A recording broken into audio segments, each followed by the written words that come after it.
சிவா கிட்ட வந்து ஃபோட்டோ குடுத்தோனே வந்து சிவா அந்த ஃபோட்டோவ பார்க்குறாரு. சார் இந்த ஃபோட்டோவ பார்த்து தெரிஞ்சுக்கோங்க சார். எல்லாமே உண்மை சார்ன்னு சொல்லிட்டு அரவிந்த் வந்து சொல்லிட்டுருக்காரு. நாங்க அந்த அளவு லவ் பண்ணோம் சார். பாருங்க சார் எப்படியெல்லாம் ஃபோட்டோ எடுத்திருக்கோம்னு சொல்லிட்டு, இப்போ கூட வந்து குடும்பத்துக்காக வந்து அவங்க அப்பாக்காக தான் வந்து சிந்து வந்து என்ன வேணான்னு சொல்றா. மத்தபடி என் மேல தான் சார் ரொம்ப அன்பு. அத நீங்க புரிஞ்சுக்கங்க.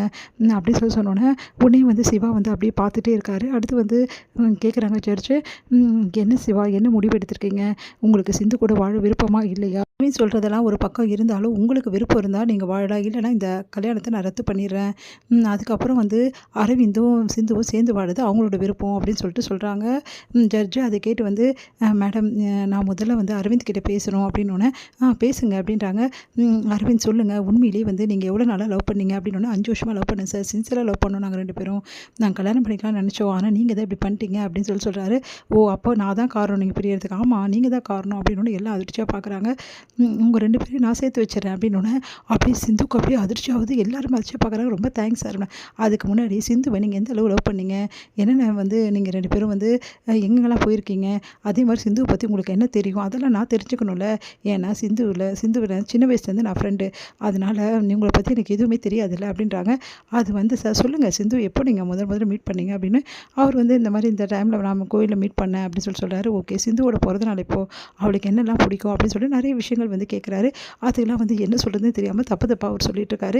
இதெல்லாம் கேட்டு சிவா சிரிக்கிறாரு. இதில் நீங்க சொன்னதுல ஒண்ணு கூட உண்மை இல்ல. ஏன்னா சிந்துவோட பர்த்டே தப்பா சொல்றீங்க. அவளுக்கு என்ன பிடிக்கும்? என்ன பிடிக்காது? எதுவுமே உங்களுக்கு தெரியல. ஏன் சிந்துவ பத்தி ஒரு வார்த்தை கூட உங்களுக்கு தெரியல. ஜஸ்ட் சிந்துன்ற பேர் மட்டும் தான் உங்களுக்கு தெரியுது அப்படின்னு அதிர்ச்சியா பார்க்குறாரு. சிந்துவ பத்தி எனக்கு எல்லாமே தெரியும். ஏன்னா சின்ன வயசுலேருந்து நான் அவளுக்கு நான் ஃப்ரெண்டு அப்படின்னு சொல்லிட்டு சிந்துவ பத்தி நிறைய டீட்டெயில் சொல்றாரு. மேடம் இப்போ புரியுதுங்களா? இவர் வந்து சிந்து மேல வேணும்னே பழிய போட்டிருக்காரு. இவருக்கும் சிந்துக்கும் எந்த சம்மந்தமும் கிடையாது அப்படின்னு ஜட்ஜ் வந்து அதிர்ச்சி அடைகிறாங்க.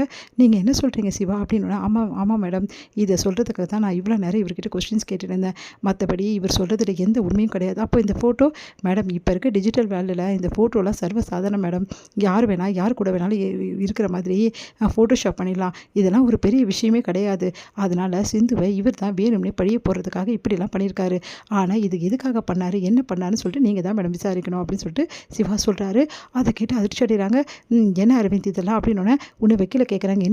என்ன அட்வொகேட் உங்களோட சாட்சி இந்த மாதிரி பொய் சாட்சியாக கூட்டின்னு வந்திருக்கீங்க அப்படின்னு. மேடம் அது வந்து மேடம் அப்படின்னோடனே உண்மையை இப்போ சொல்ல போகிறீங்களா அரவிந்த்? இல்லைனா கஸ்டடி எடுத்து விசாரிக்க சொல்லட்டுமா அப்படின்னு சொல்லிட்டு கேட்குறாங்க. ஜட்ஜ் மேடம் உடனே வந்து அரவிந்த் என்ன பண்ண தெரியாமல் தவிக்கிறாரு. ஐயோ ஸ்னேகா வந்து கண்ணை காட்டுறாங்க. என் பேரை சொன்னால் அவ்வளோதான் அப்படின்னு சொல்லிட்டு சாரி மேடம் நான் வந்து காசுக்காக இப்படி பண்ணிட்டேன். ஒருத்தர் எனக்கு காசு கொடுத்தாங்க. அவங்க யார் அப்படின்னோடனே இல்லை மேடம் எனக்கு தெரியாது அப்படின்றாரு. தெரியுதா தெரியலான்னு போலீஸ் விசாரிக்கும். இவரை போலீஸ் விசாரிக்க சொல்லுங்கள். இந்த மாதிரி அப்பாவி பொண்ணுங்கள் மேலே இந்த மாதிரி வந்து ஒரு குற்றத்தை சாத்துறாங்க. இவங்களெல்லாம் சும்மாவே விடக்கூடாது அப்படின்னு ஜட்ஜ் சொல்கிறாங்க. அடுத்து வந்து அவங்க வந்து கூட்டிகிட்டு போயிடுறாங்க. இங்கே எல்லாருமே அதிர்ச்சியில் ஸ்னேகா உட்பட அதிர்ச்சி அடைகிறாங்க. இப்போ புரியுதா மேடம்?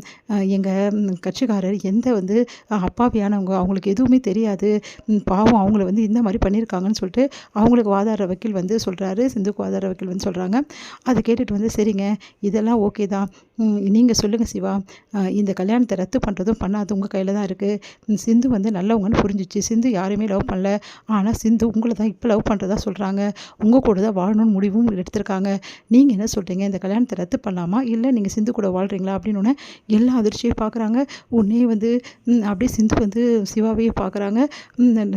நான் எனக்கு வந்து சிந்து கூட வாழ்கிறதுக்கு முழு சம்மதம் அப்படின்னு சொல்லிட்டு சிவா சொல்கிறாரு. அதை கேட்டு ஸ்னேகா உட்பட எல்லாம் அதிர்ச்சி அடைகிறாங்க. இவனுக்கு என்ன ஆச்சு? ஏன் இப்படிலாம் பண்ணுறான் அப்படின்றாங்க அவங்க அம்மா மகா. உடனே வந்து என்ன சொல்கிறீங்க சிவா? நீங்கள் உண்மை தான் சொல்கிறீங்களா? ஆமாம் சிந்துவை எனக்கு பிடிக்காது தான். நான் பிடிக்காம தான் கல்யாணம் பண்ணிக்கிட்டேன்.